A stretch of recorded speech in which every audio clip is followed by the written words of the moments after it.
कुमारिकाटा सोमलिगुरि गामियाव हाग्रानि मैदेरजों जिउ खहा जानाय नख'राव खौरां लाफैदों Btcla नि लोगो बुंथिगिरि बिजितगोरा नार्जारिया। तामुलपुर जिल्लानि भारत-भुटान सिमानि कुमारिकाटा हाग्रा बिफाननि आवथायाव गोग्लैनाय सोमलिगुरि गामिनि पाउलुस बसुमतारिया थांनाय सानखालि हाग्रानि मैदेरनि उदखाराव गावनि बेसेनगोसा जिउखौ खोमाना लानांबाय। बैग्रिबारि गामियाव ओंखारनाय हाग्रानि मैदेरखौ नायहैनाय समावनो हरखाबै मैदेरा होसोबोनानै पाउलुस बसुमतारिखौ गाथारनानै जिउ फोजोबलाङो। हाग्रानि मैदेरजों दुखुनांथावै जिउ खहा जानांनाय जाथायखौ खौरां मोननानै Btcla नि लोगो बुंथिगिरि बिजितगोरा नार्जारिया दिनै फुंनि समावनो दुखुथिया नख'राव खौरां लाहैयो आरो गावनि फारसेनिफ्राय रांनि अनसुंथाइ होबोयो।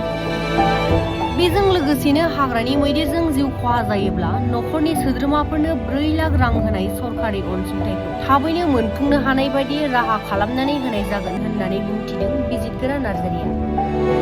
दुखुनांथाव बाथ्राया बेसोदि तामुलपुर जिल्लानि भारत-भुटान सीमा ओनसोलाव हाग्रानि मैदेरफोरा 100निबो बांसिन दं, जायनि थाखाय सम सम सुबुं माहारिनि जिउ फोजोबनायजों लोगोसेनो गोबां धोन सम्पति, बिफां-लाइफां, बारि बागानफोरखौ खहा खालामबाय थायो।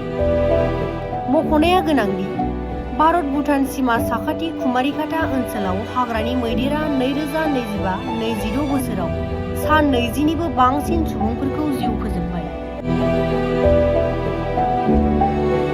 कुमारिकाटा सोमलिगुरि गामियाव हाग्रानि मैदेरजों जिउ खहा जानाय नख'राव खौरां लाफैदों Btcla नि लोगो बुंथिगिरि बिजितगोरा नार्जारिया।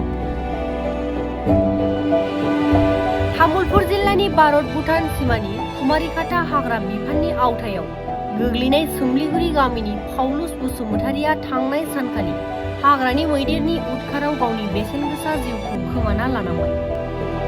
बैग्रिबारि गामियाव ओंखारनाय हाग्रानि मैदेरखौ नायहैनाय समावनो हरखाबै मैदेरा होसोबोनानै पाउलुस बसुमतारिखौ गाथारनानै जिउ फोजोबलाङो।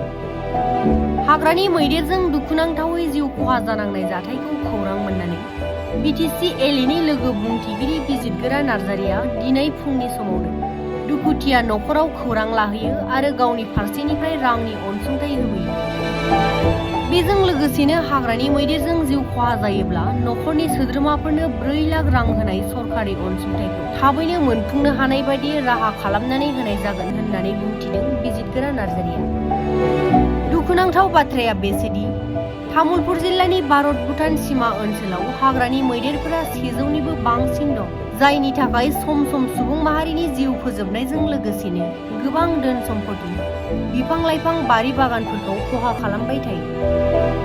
मख'नाया गोनांदि भारत-भुटान सीमा साखाथि कुमारिकाटा ओनसोलाव हाग्रानि मैदेरा 2025-26 बोसोराव सा 20निबो बांसिन सुबुंफोरखौ जिउ फोजोबबाय।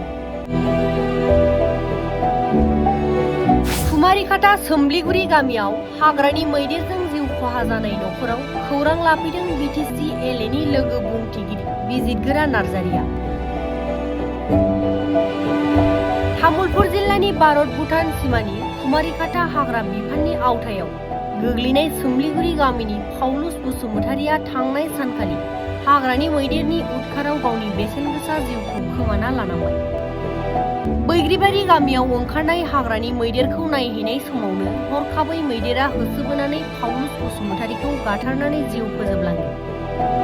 हाग्रानि मैदेरजों दुखुनांथावै जिउ खहा जानांनाय जाथायखौ खौरां मोननानै Btcla नि लोगो बुंथिगिरि बिजितगोरा नार्जारिया दिनै फुंनि समावनो दुखुथिया नख'राव खौरां लाहैयो आरो गावनि फारसेनिफ्राय रांनि अनसुंथाइ होबोयो।